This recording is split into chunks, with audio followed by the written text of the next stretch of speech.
Bom dia. Então, antes de entrarmos aí no tema do projeto de pesquisa, que é o tema da aula de hoje, projeto de pesquisa do ponto de vista da escrita acadêmica e também do ponto de vista de um protocolo, né, de montagem de um projeto de pesquisa na área de humanidades, né. Antes de entrarmos nesse tema, eu vou retomar brevemente então o que foi dito, né, na aula passada, lembrando que o foco exatamente da aula passada foi o de discutir a conexão entre leitura e escrita acadêmicas, né? Discutir o que é um protocolo de leitura para textos acadêmicos, né? Que é um protocolo diferente, né, de textos jornalísticos e de textos literários, né? E discutir gêneros de escrita acadêmica, uma coisa que talvez a gente pense um pouco na universidade brasileira, mas que é interessante para que exatamente esses protocolos de leitura e escrita se articulem e vocês tenham já na graduação uma ideia do que é um texto acadêmico nas suas diversas perspectivas, nas suas diversas estruturas, né? O foco da aula foi de trabalhar a partir de uma, vamos dizer assim, de uma escala de complexidade desses textos acadêmicos, começando pelo fichamento simples e chegando aí no que seria um ensaio, que obviamente está um pouco além do que vocês fazem na graduação, do que vocês são instados a fazer na graduação, mas que tem que ficar no horizonte de cada um à medida que muitos vão seguir, enfim, carreira acadêmica, okay? Que é uma perspectiva que é comum, tem sido comum aqui na universidade. Então, lembrando que, portanto, há um protocolo de leitura de textos acadêmicos, é isso que a gente tenta discutir aqui no curso. Esse curso ele tenta fazer exatamente a ponte entre uma leitura sistemática de um texto, né, uma leitura estrutural de um texto acadêmico e a escrita, os diversos níveis de escrita, né? Lembrando que um texto acadêmico deve ter, idealmente, várias leituras, pelo menos 2 leituras, né? Eu digo idealmente porque nem sempre isso é possível, na prática, né? Mas, do ponto de vista da perspectiva, vocês têm que ter essa dimensão, né?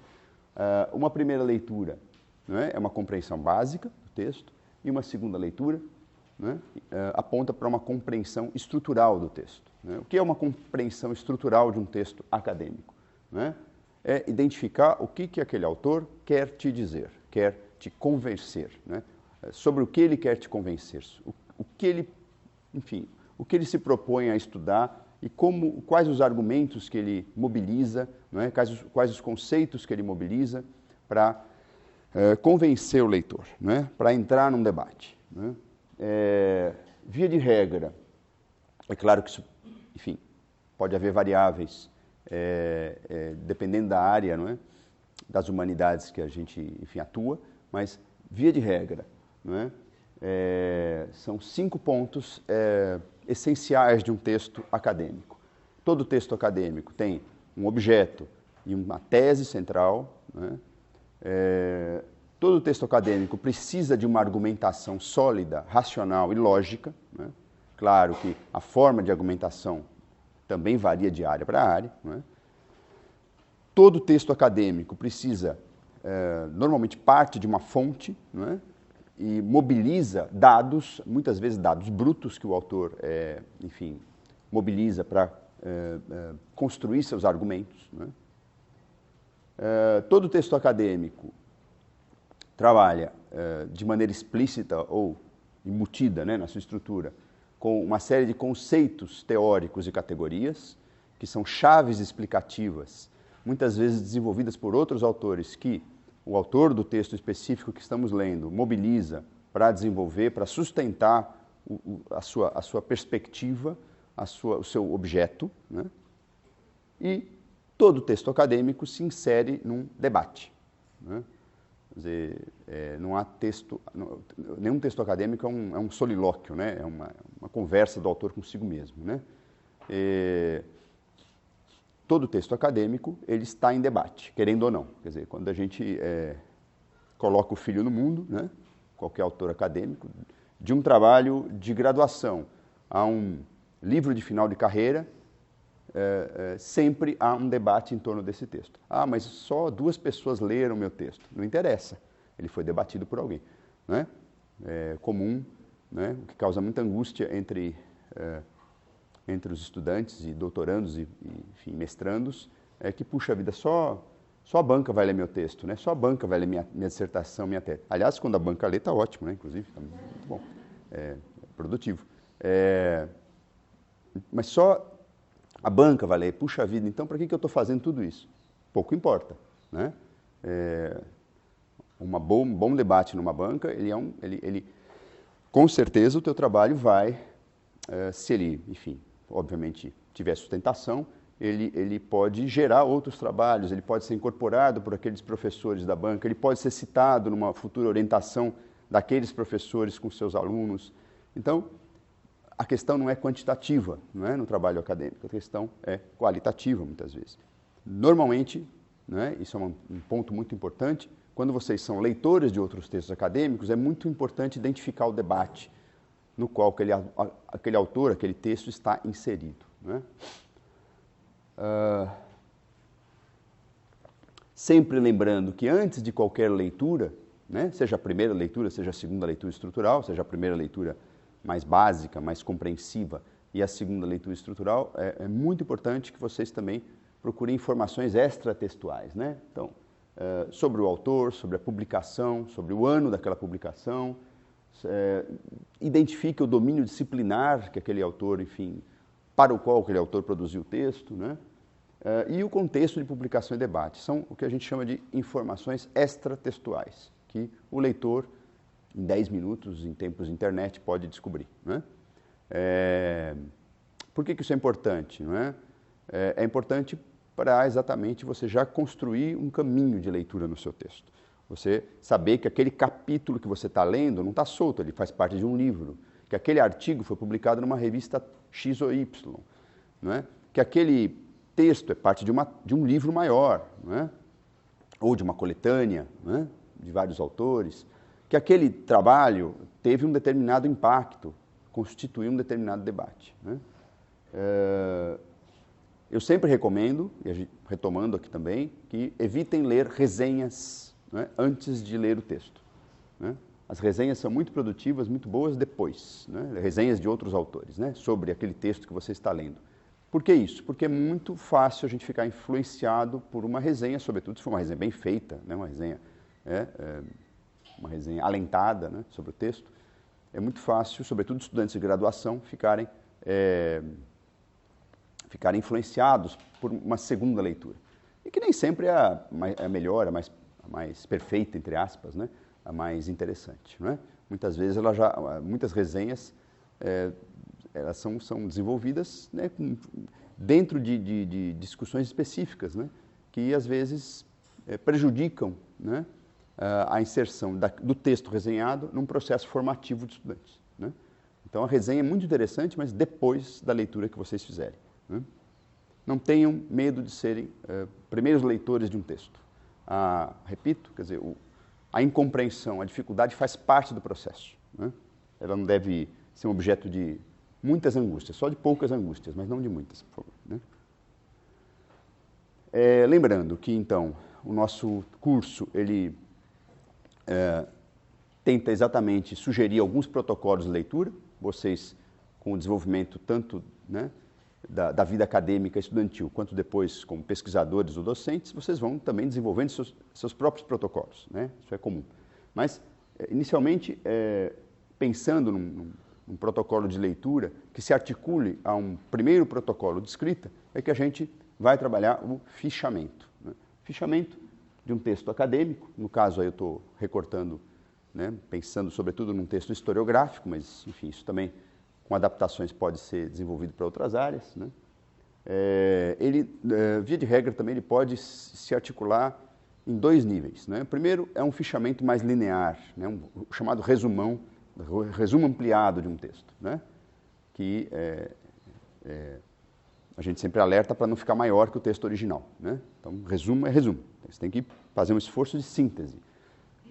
Por que um resumo linear? Porque muitas vezes ele acompanha, não é, o fluxo lógico e textual daquele autor que vocês estão lendo.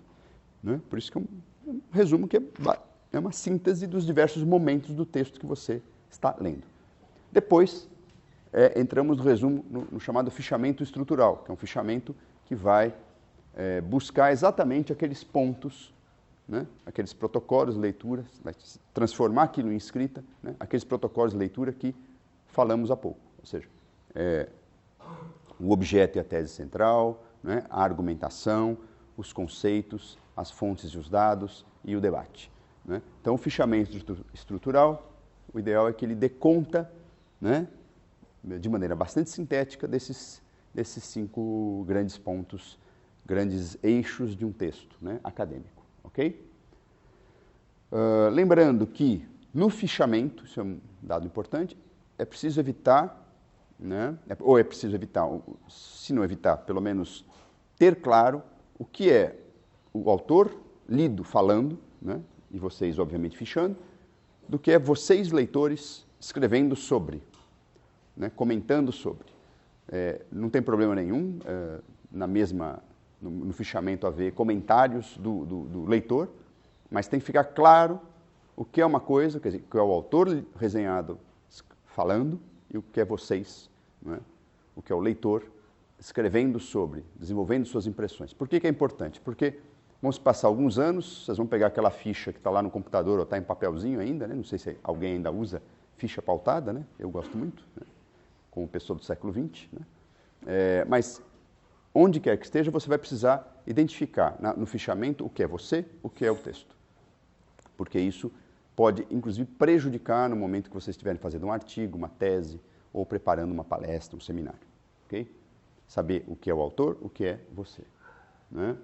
Lembrando que vocês até podem fazer também apontamentos nos fichamentos, e dependendo do apontamento, dependendo da natureza, né, para a qual vocês vão mobilizar aquele fichamento. Né? Se é uma aula, se é um seminário, né, de curso, se é uma aula, enfim, quando vocês forem professores, se é uma pesquisa, enfim, avançada. Ok? E aí, finalmente, encerrando esse resumo do que foi dito, né, na aula passada, vamos pensar o texto acadêmico também como um conjunto de gêneros, né, que, via de regra, obedece a uma certa complexidade crescente à medida que vocês vão se formando. Né? As anotações, o resumo, o fichamento, né, seja o fichamento assim, mais simples ou estrutural, eles constituem talvez uma primeira camada, né, os fundamentos de um texto, enfim, dos textos acadêmicos. Né? Por quê? Porque eles vão, inclusive, preparar textos mais complexos. Né? E eles constituem talvez o primeiro elo entre leitura e escrita, né? Entre o que vocês estão lendo e o que vocês estão escrevendo, entre protocolos de leitura e protocolos de escrita. Certo? Depois, né, sugerindo aí uma complexidade um pouco maior, a resenha. A resenha, que é um texto já organizado com uma certa fluidez, né, e que articula aquela leitura estrutural que vocês fizeram, que está lá fichada, com um trabalho mais autoral, por parte de quem leu. Né? É a resenha. O ensaio bibliográfico pressupõe um conjunto de resenhas articuladas a partir de um eixo temático, um problema, uma questão, um domínio a ser explorado, um domínio de debates. Né? E normalmente o ensaio bibliográfico ele é muito importante para quem está se formando e também, eventualmente, para uma pessoa que está iniciando uma pesquisa. Porque um bom ensaio bibliográfico pode virar até um artigo. Né? Ou seja, um artigo de mapeamento, de cartografia de um debate específico. Né? E ele, nesse sentido, pode ser muito útil para outros estudantes e outros pesquisadores. Né? Por quê? Porque a gente vai falar um pouco disso daqui a pouco, né?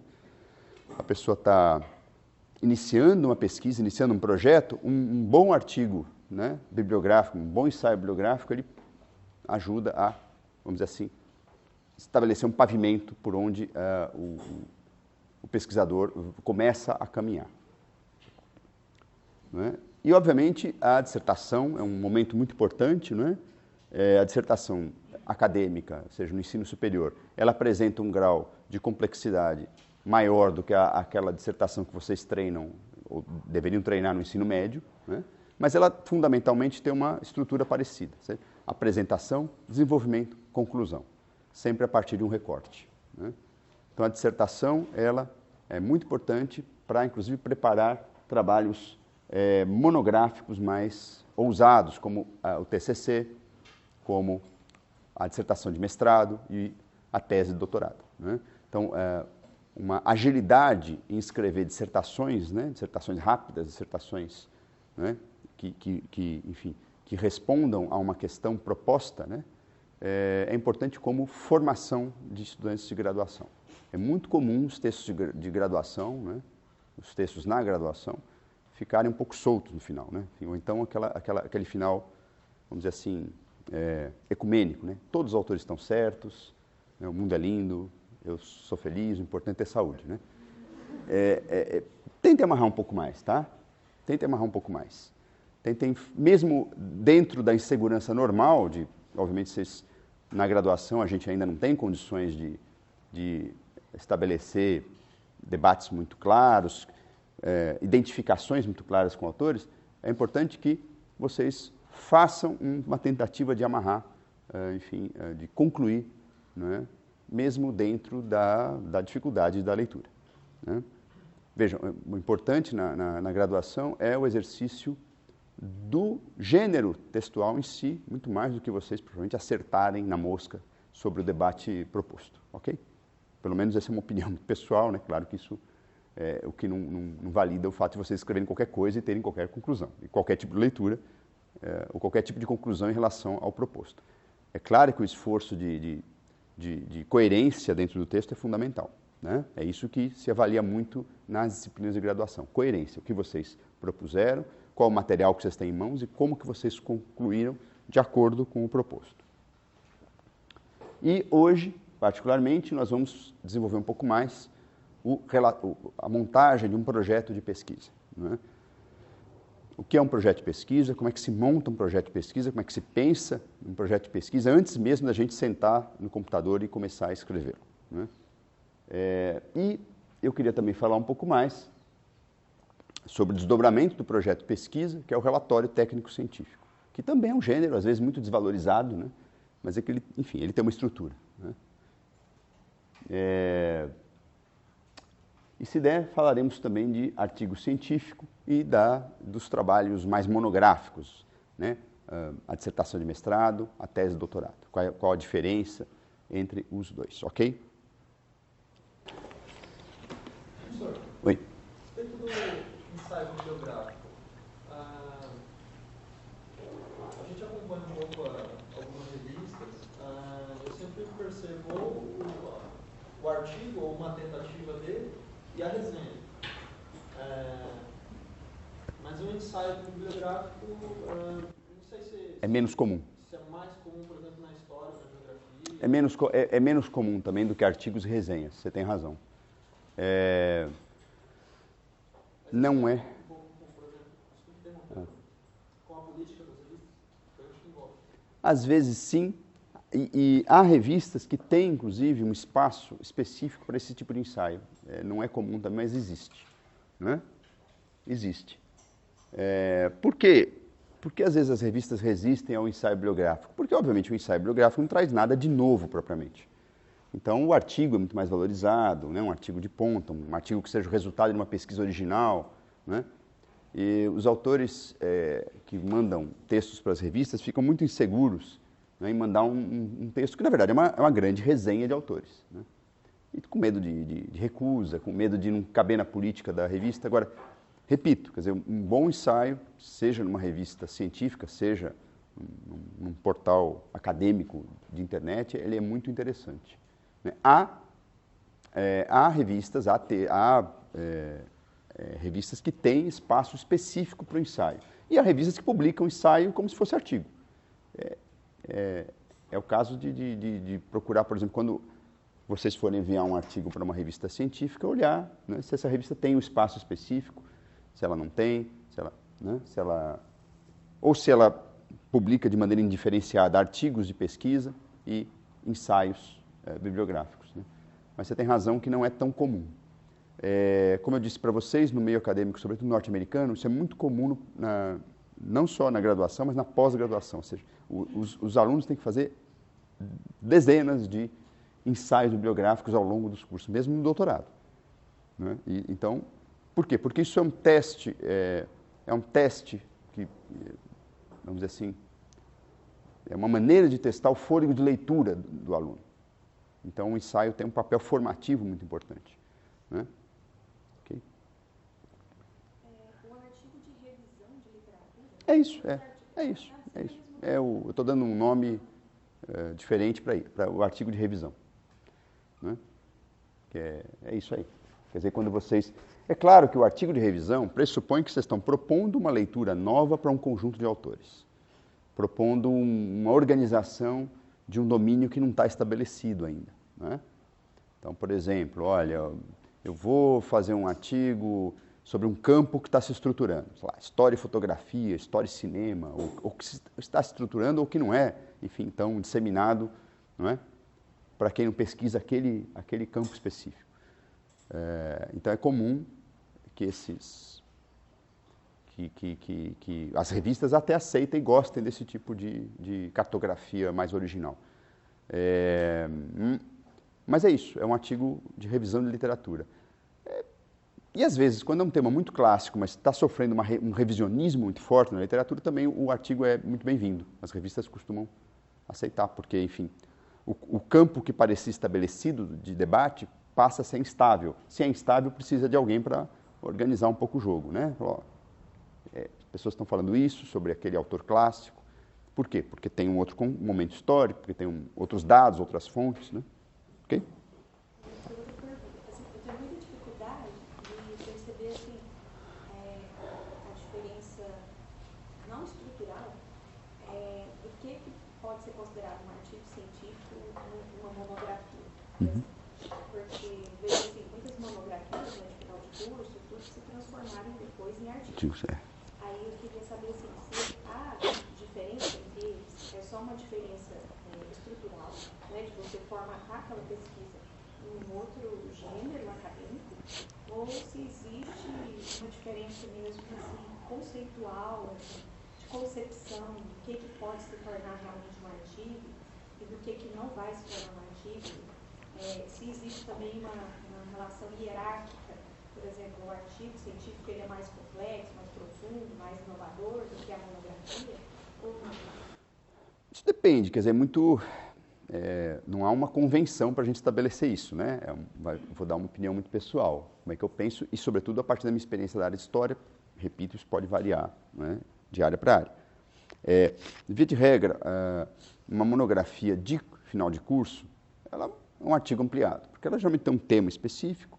Às vezes o autor, o aluno faz uma pesquisa original, às vezes não, às vezes é uma revisão de literatura, né, estudando, aplicando a análise a uma fonte histórica, né?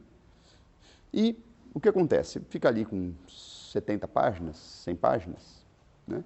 Se você resumir, tirar todas as vezes resumir o preâmbulo, sintetizar melhor o debate historiográfico, ele pode virar um artigo de 30, 40 páginas, 35 páginas, que é o limite de um artigo, né? Quer dizer, então, neste caso, não tem uma diferença estrutural, uma diferença mais de escala, né? É uma diferença, talvez, do estilo de linguagem, porque você, no artigo científico, você tem que também dizer, olha, esse artigo nasceu em função de uma pesquisa X, né? Artigo, geralmente, é produto de uma pesquisa específica, né? Não é comum, né? Quer dizer, claro que hoje, ainda bem que nós temos revistas de graduação, né? Porque normalmente as revistas científicas aceitam trabalhos de doutores e, às vezes, de mestrandos, mestres e doutorandos, né? As revistas científicas estão com uma política nesse sentido, até em resposta às demandas da CAPES, com políticas mais restritas de publicação. Agora, há muitas revistas de graduandos boas, né, que, enfim, normalmente as pessoas transformam, às vezes, por exemplo, uma boa dissertação, um bom trabalho de final de disciplina pode virar um artigo, né? Dependendo dependendo da originalidade, da qualidade de texto. E, ao contrário, quer dizer, um bom TCC, uma boa monografia final de curso, de curso de graduação, pode virar também um artigo, desde que reduzida, né? Muitas vezes. Ou, às vezes, tem algumas monografias que estão lá com 50, 60 páginas, quer dizer, né? Então, nesse caso, é muito mais vamos dizer assim, não há uma diferença estrutural, uma adaptação, né, de um texto, de uma natureza de um texto para outro, mas que se faz por redução ou por ampliação de escala.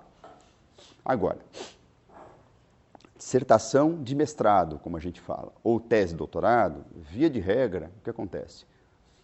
Se a pessoa não quiser publicar o texto como um todo, ou não tiver oportunidade de publicar esse texto, cada capítulo pode virar um artigo, desde que, obviamente, o autor situe aquele texto dentro de uma pesquisa maior, né? Então, nesse caso, é muito mais pegar o capítulo, adaptar uma linguagem de artigo. O que pressupõe isso? Que eu vou falar um pouquinho depois, né? Que você pressupõe ter uma entrada, né? Situar o leitor daquele artigo numa pesquisa maior. Depois, apresentar o texto, obviamente, adaptado, né? Nesse caso, não há uma segmentação do trabalho original para gerar o artigo. É diferente de uma ampliação ou de uma redução do trabalho como um todo. Está claro? Ok? Oi?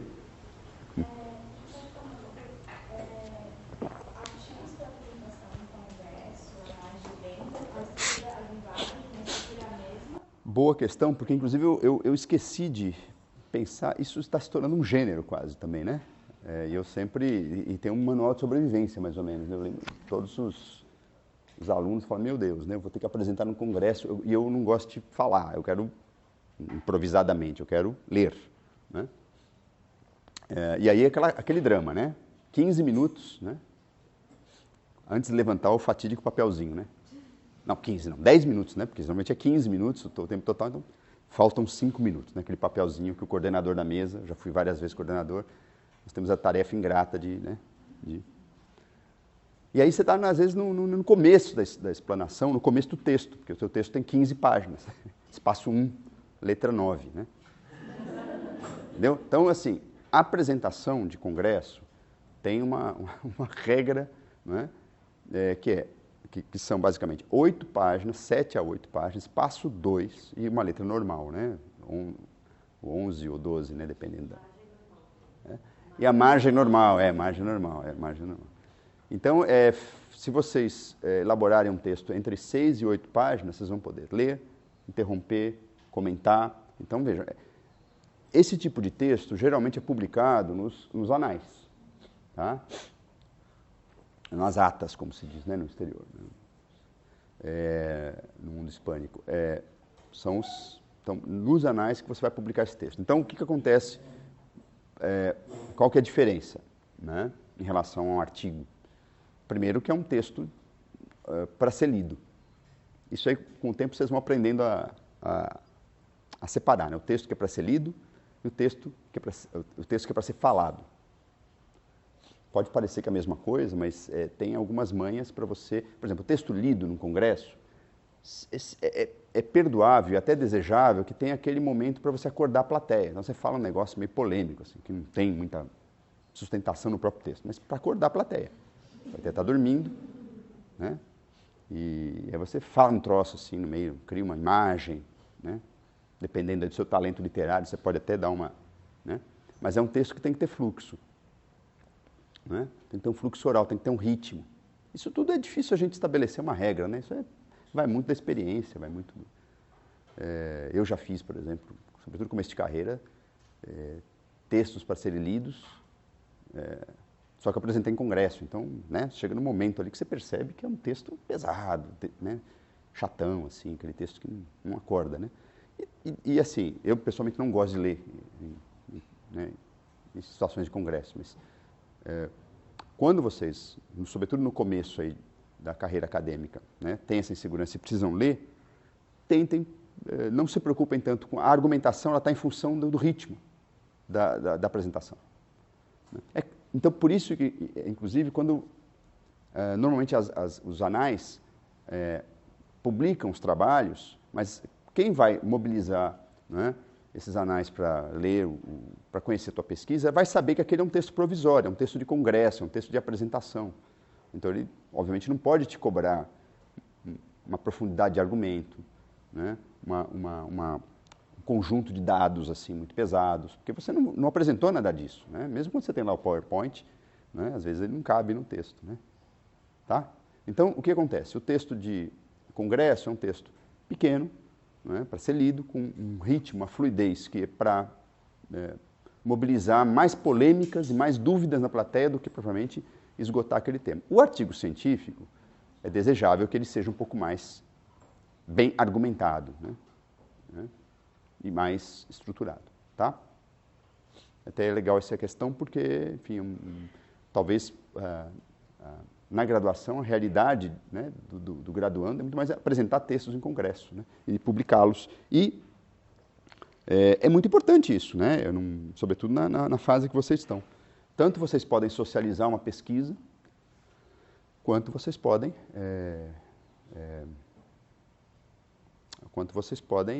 exercitar também essa articulação entre fala e escrita, né?